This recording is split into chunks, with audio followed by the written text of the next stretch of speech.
Hello পরীক্ষার্থী বন্ধুরা, recently আমরা দেখতে পাচ্ছি সারা বিশ্বেই একটা যুদ্ধের আবহাওয়া লেগেই আছে।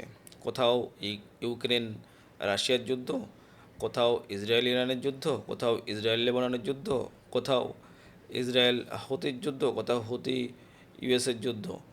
মোটামুটি পৃথিবীর সব জায়গাতেই ইউক্রেনের হয়ে ন্যাটো দেশগুলো, সিরিয়ার যুদ্ধ, মানে যুদ্ধ কোথাও না কোথাও লেগেই আছে। তো এই যুদ্ধের কারণে বিভিন্নভাবে সামরিক খাতে অর্থ ব্যয়ের যে প্রবণতাটা সেটা বৃদ্ধি পাচ্ছে। আজকের এডিটোরিয়াল যেটা সিলেক্ট করা হয়েছে সেটা এর ওপরেই বেসিস করে। তো আজকের টপিকটি হলো what will be the effect of rising military spending. Military spending যদি আমরা বৃদ্ধি করি তাহলে তার এফেক্টটা কী হবে সেটা নিয়ে আমাদের আজকের আলোচনা। এটি দ্য হিন্দুতে এসছে, page number 10-এ। GS2, GS3, GS2 মানে কোন কোন সিলেবাসের সঙ্গে important: international relations, NATO, global peace, US military. Then GS3 ক্ষেত্রে ইকোনমি অ্যান্ড এনভায়রনমেন্টের ক্ষেত্রে important: defence budgeting versus welfare spending, climate impact, আর health and SDG, sustainable development goal, crowding out effect on human development. তাহলে খুবই important topic এটা। তাহলে বিশ্বব্যাপী সামরিক ব্যয়ের ঐতিহাসিক প্রেক্ষাপট কী বলছে দেখো। ঠান্ডা যুদ্ধের সময় আমরা জানি যে সোভিয়েত ইউনিয়ন এবং ইউএসের মধ্যে একটা ঠান্ডা যুদ্ধ চলেছিল এবং সেটি 1945 থেকে 1991 পর্যন্ত স্থায়ী হয়েছিল। এই দীর্ঘ সময়ের মধ্যে দেখা যায় মার্কিন যুক্তরাষ্ট্র এবং সোভিয়েত ইউনিয়ন দুজনেই তার জিডিপির একটা বড় অংশ 5 থেকে 10% সামরিক খাতে ব্যয় করতে থাকে। 1990 দশকে শান্তির লভ্যাংশ নামে একটি কনসেপ্ট আসে, যে সাময়িক কিছু ব্যয় এই সময় কমে যায় 1990 থেকে 2001 পর্যন্ত। কিন্তু 2001-এ যখন 9/11 যে ঘটনাটি ঘটলো, যেখানে ওসামা বিন লাদেন বলা হয় যে আমেরিকার টুইন টাওয়ারে আঘাত হেনেছিল, তারপরেই বিশ্বে একটা অন্য ধরনের আবহাওয়া সৃষ্টি হয়। তারপরেই তোমার আফগানিস্তানের যুদ্ধ শুরু হয়, ইউএসের সাথে আফগানিস্তানের। ইরাকের যুদ্ধের মাধ্যমে সে প্রকাশ পায় এবং তারপর থেকে ঘটনাক্রমে একের পর এক যুদ্ধ লেগেই আছে। এই যুদ্ধ হওয়ার জন্য কতকগুলো এফেক্ট আসে, তার মধ্যে সবচেয়ে বড় এফেক্ট হলো অর্থনৈতিক প্রভাব। তার মধ্যে এই যে কনসেপ্টটা ক্রাউডিং আউট এফেক্ট দেখা যায়, এর মানে হলো সামরিক খাতে যদি, মানে ডিফেন্সে যদি সরকার টাকা বাড়ায়, অর্থ বরাদ্দ বাড়ায়, বাজেটে যদি একটা বিশাল পরিমাণে অর্থ এই সামরিক খাতে ব্যয় হয়, তাহলে শিক্ষা, স্বাস্থ্য বা অবকাঠামো, ইনফ্রাস্ট্রাকচার, এই সমস্ত বেসামরিক যে খাতগুলো আছে সেখানে বিনিয়োগ কমে যাবে। কোনো দেশের জিডিপির 2% যদি সামরিক খাতে ব্যয় করে, তবে এই অর্থ কিন্তু অন্যান্য উন্নয়নমূলক ব্যবহার করা যেতে পারত, যেটা জাপান করেছিল দ্বিতীয় বিশ্বযুদ্ধের পর। তার নিজের দেশের কিছু জিডিপির একটা অংশ ইউএসকে দিয়েছিল, বাকিটাই লাগিয়েছিল হিউম্যান ডেভেলপমেন্টে, শিক্ষা, স্বাস্থ্য এবং স্কিল্ড বা ইনফ্রাস্ট্রাকচারে। তারপরে আমরা জানি জাপানের ইতিহাস কী। তো ওটা গেল অর্থনৈতিক প্রভাব। এবার পরিবেশের উপরে প্রভাব কী হয়? পরিবেশের উপরে প্রভাব এই কারণেই হয়, যেমন সামরিক যানবাহন, বিমান, জাহাজ, এগুলো যখন চলবে, সেগুলো তো সব সামরিক খাতের সাথেই যুক্ত, তখন কিন্তু এখান থেকে কার্বন নিঃসরণ হবে। কার্বন নিঃসরণ মানেই গ্রিন হাউস গ্যাস তৈরি হবে। বলছে মার্কিন সামরিক বাহিনী বিশ্বের সবচেয়ে বড় কার্বন নিঃসরণকারী প্রতিষ্ঠানগুলির মধ্যে একটি। তাহলে বিশ্বের সবচেয়ে বেশি কার্বন নিঃসরণ করে সামরিক বাহিনী ক্ষেত্রে, সামরিক খাতে ইউএসএ। এছাড়া কি বিভিন্ন অস্ত্র পরীক্ষা, কেউ ধরো নিউক্লিয়ার টেস্ট করলো, নিউক্লিয়ার ওয়েপন টেস্ট করলো, কেউ মিসাইল টেস্ট করলো। তারপরে সামরিক ঘাঁটি নির্মাণের ফলে ভূমি বা জলাশয় দূষিত হচ্ছে। তাহলে পরিবেশের উপরে কিন্তু একটা বড় ধরনের প্রভাব পড়ছে, এবং সেটি SDG, সাস্টেনেবল ডেভেলপমেন্ট গোলের যে তোমার 13 SDG 13-এর যে তোমার সেট করা আছে, যেগুলো তোমার প্রিন্সিপাল সেট করা আছে, সেই সেটগুলো কিন্তু মিট আপ করতে পারছে না। আন্তর্জাতিক সম্পর্কের উপর প্রভাব, এটা তো স্বাভাবিকভাবেই দেখা যায় যদি অস্ত্র প্রতিযোগিতা শুরু হয়, যেমন আর্মস রেস বলা হয় এটাকে। আর্মস রেস যদি শুরু হয়ে যায়, তাহলে বিশ্বের একটা দেশ যখনই আর্মস তৈরি করবে, তখন পাশের দেশ স্বাভাবিকভাবেই সে তার দেশের সামরিক শক্তি বৃদ্ধি করতে শুরু করবে। যেমন ইদানিংকালে চায়না, তারপর চায়না যখন বৃদ্ধি করছে সামরিক খাতে, তখন দেখা যাচ্ছে জাপানও তার সামরিক খাতে বৃদ্ধি করতে শুরু করলো, তাইওয়ানও তার সামরিক খাতে বৃদ্ধি করতে শুরু করলো। তাহলে এইগুলো কিন্তু অস্ত্র প্রতিযোগিতা সৃষ্টি করে এবং আন্তর্জাতিক সম্পর্কের উপরও প্রভাব সৃষ্টি করে। যখনই এরকম আর্মসের শুরু হবে তখন উত্তেজনা সৃষ্টি হবে। এরপর হচ্ছে হিউম্যান ডেভেলপমেন্ট প্রোগ্রাম। ইউনাইটেড নেশনের যে ইউএনডিপির যে হিউম্যান ডেভেলপমেন্ট যে প্রোগ্রাম আছে, যেমন শিক্ষা, স্বাস্থ্য বা দরিদ্র নিরসন, পোভার্টি ইরোশন, এই সমস্ত খাতে যেন মানব উন্নয়ন সূচক, এগুলো হচ্ছে হিউম্যান ডেভেলপমেন্ট ইন্ডেক্স বাড়ায়। এই সমস্ত খাতে যত অর্থ বরাদ্দ করা হবে তত এগুলো এসডিআইয়ে সেটা এফেক্ট পড়তে শুরু করে। কিন্তু সামরিক খাতে যদি অর্থ ব্যয় বেশি করা হয় তাহলে এগুলোতে আমরা ওই ক্রাউডিং এফেক্ট, ওই এফেক্টের জন্য এখানে আর আমরা বৃদ্ধি করতে পারছি না, তাহলে এর বৃদ্ধি আর হচ্ছে না। তাহলে দীর্ঘমেয়াদী দারিদ্রতা থেকেই যাচ্ছে এবং শিক্ষা এবং স্বাস্থ্যে কোনো উন্নতি হচ্ছে না, তাহলে মানব উন্নয়নের উপর এর প্রভাব পড়ছে। এরপর হচ্ছে ন্যাটোর ভূমিকা এবং বৈশ্বিক শান্তি। ন্যাটো একটি সামরিক জোট আমরা জানি, যেটা অনেকগুলো দেশ একসাথে ন্যাটো ফর্ম করেছে, নর্থ আটলান্টিক ট্রিটি অর্গানাইজেশন বলা হয়। তো এখানে এরা 2% জিডিপি, প্রত্যেকটি দেশের 2% জিডিপি সামরিক ব্যয়ে খরচ করে এবং উৎসাহিতও করে। এইটার জন্য বৈশ্বিক শান্তি নিশ্চিত করার পরিবর্তে কখনো কখনো উত্তেজনা বাড়ায়। তাহলে 2% যে বাড়ালে কি শান্তি কি আসবে? আদৌ শান্তি আসবে না, কিন্তু আরও উত্তেজনা বাড়িয়ে দেয়।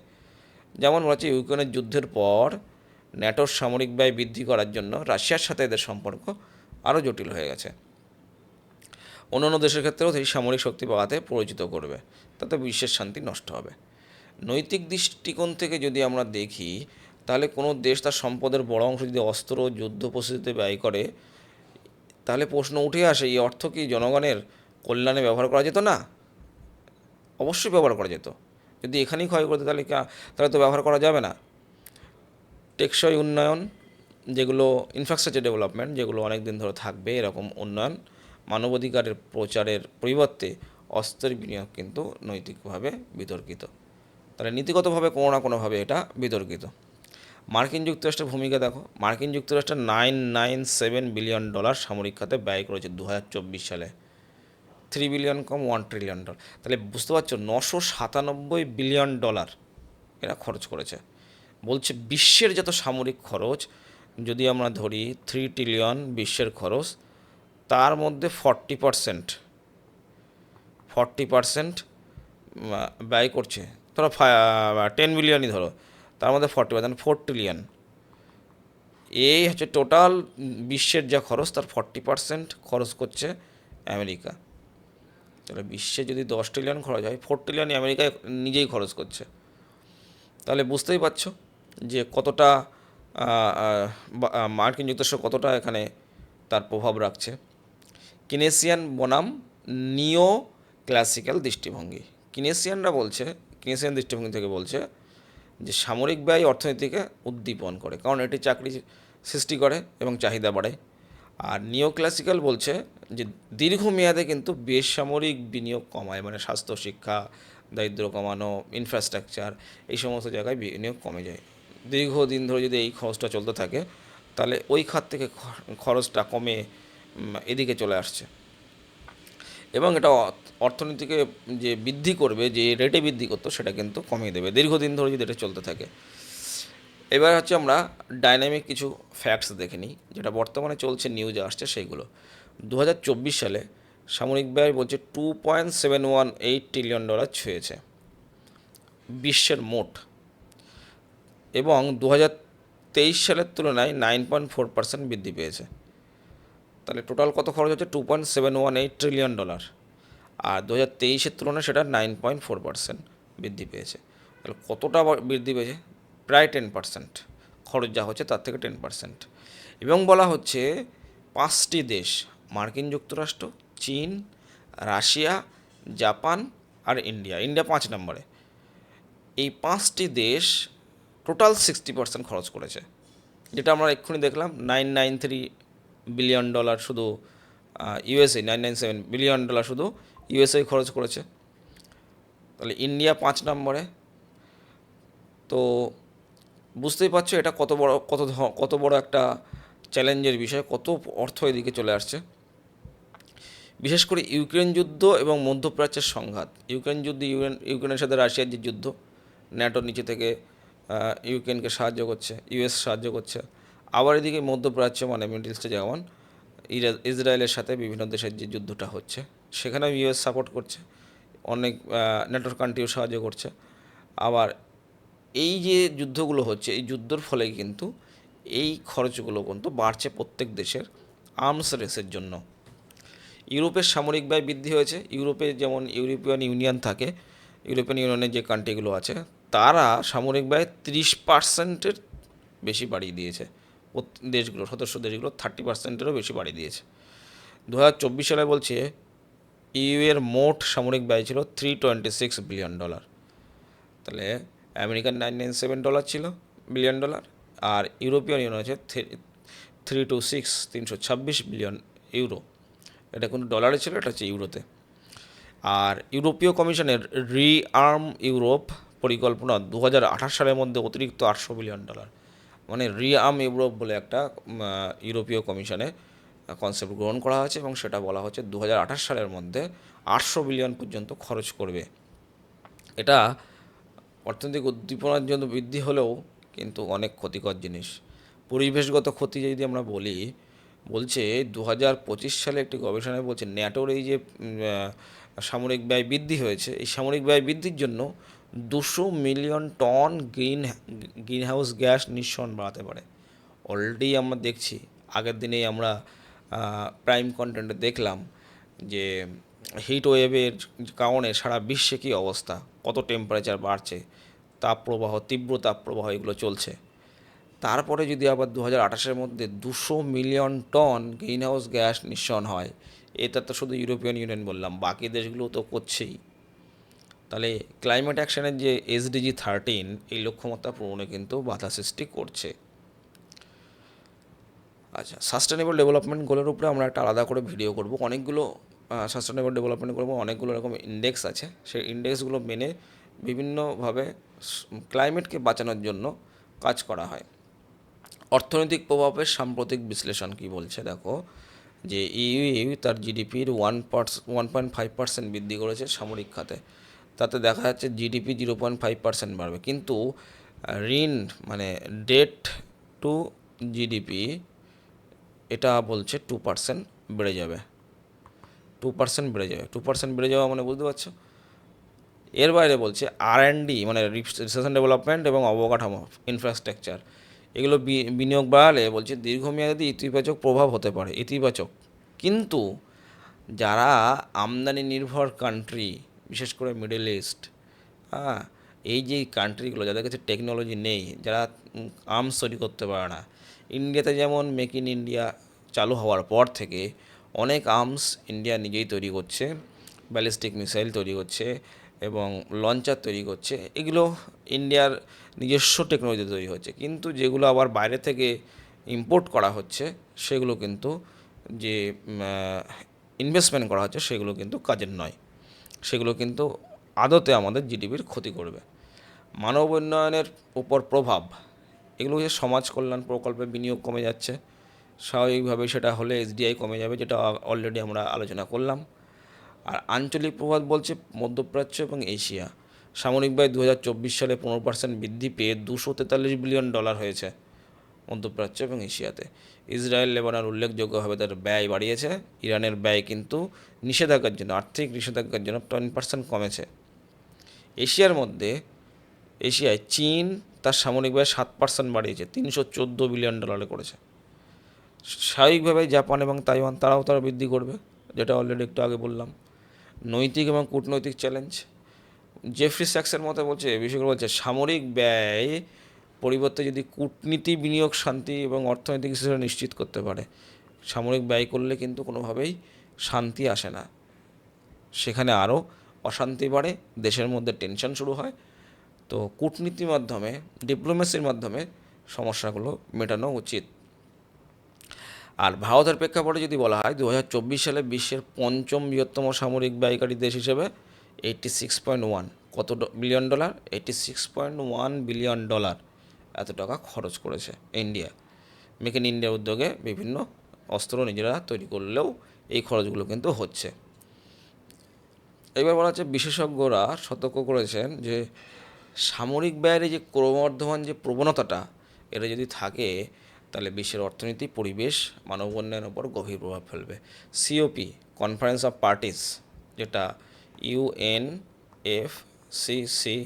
আন্ডারে করা হয়, FCCC এর আন্ডারে তোমার কনফারেন্স অফ পার্টি হয়।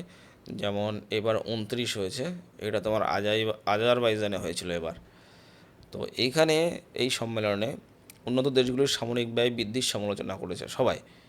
কারণ উন্নয়নশীল দেশগুলি, বিশেষ করে ইন্ডিয়ার মতো দেশ যারা, এটি জলবায়ু অর্থায়নের জন্য তহবিল কমিয়ে দিচ্ছে। কেননা উন্নত দেশ যারা অলরেডি ডেভেলপড কান্ট্রি, আর যারা ডেভেলপিং কান্ট্রি, উন্নয়নশীল ডেভেলপড কান্ট্রি যারা অলরেডি, তারা কিন্তু অনেক অর্থ এই সারা বিশ্বের ক্লাইমেট চেঞ্জের মোকাবিলা করার জন্য দিয়ে থাকে। সেই অর্থটা কিন্তু তারা দিতে চাইলেও দিতে পারবে না, কারণ তাদের স্পেন্ডিং বেড়ে গেছে ডিফেন্স খাতে। তো এটা একটা বড় সমস্যার জিনিস, যার জন্য কনফারেন্স অফ পার্টিস 29-এ উন্নয়নশীল দেশ মানে ডেভেলপিং কান্ট্রিগুলো এর কিন্তু সমালোচনা করেছে এবং শান্তির জন্য একটা নতুন চ্যালেঞ্জ তৈরি হয়েছে। দুটো কোশ্চেন এখানে দেওয়া আছে, দেখো। Discuss the economic implication of rising military spending, particularly the crowding out effect. Crowding এফেক্টটা কী, সোশ্যাল সেক্টর লাইক এডুকেশন, হেলথে কী এফেক্ট ফেলতে পারে সেটা নিয়ে বলতে বলছে। আর how does this impact India's development goal, ইন্ডিয়ার ডেভেলপমেন্ট গোলে এটা কী এফেক্ট করতে পারে।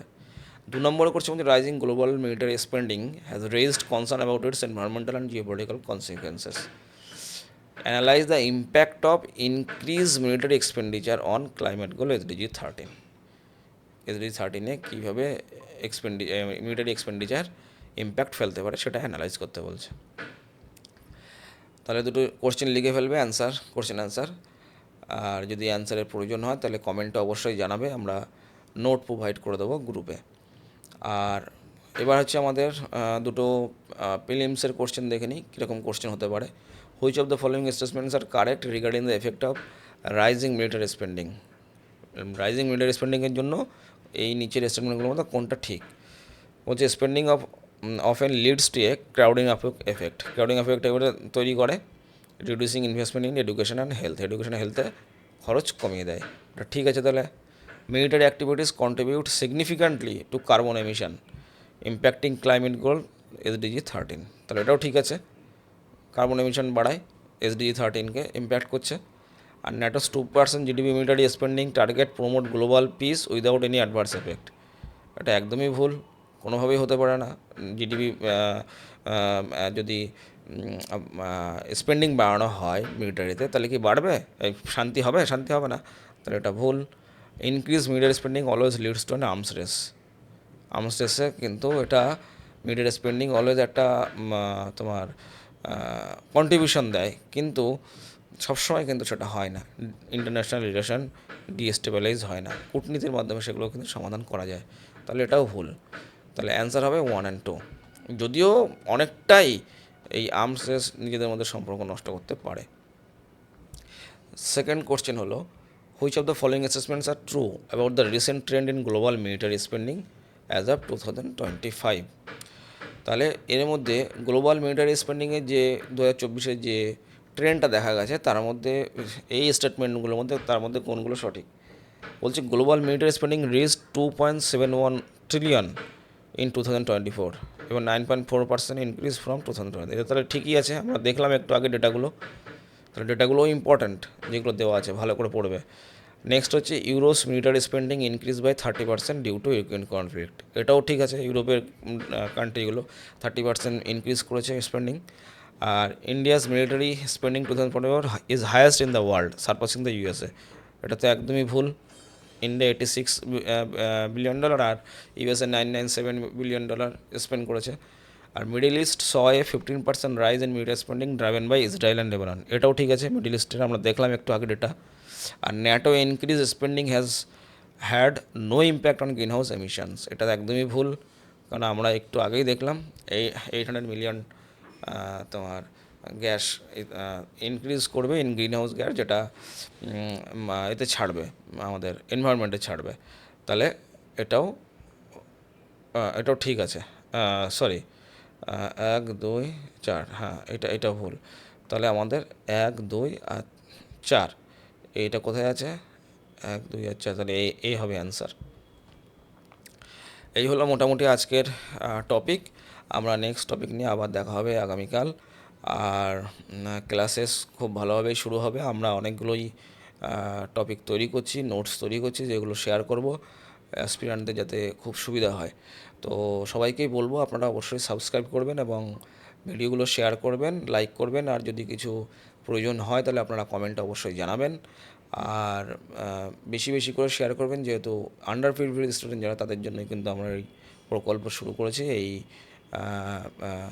তোমার ইউটিউবে ইউপিএসসি বাংলাতে কীভাবে প্রিপারেশান নেওয়া যায়, এর সাথে ডব্লিউবিসিএসের বিভিন্ন টপিকের ওপরে ডিসকাশান এই গ্রুপে থাকবে। তো অবশ্যই যারা জয়েন করেনি তারা অবশ্যই জয়েন করবে, আর লাইক কমেন্ট করতে ভুলবেন না।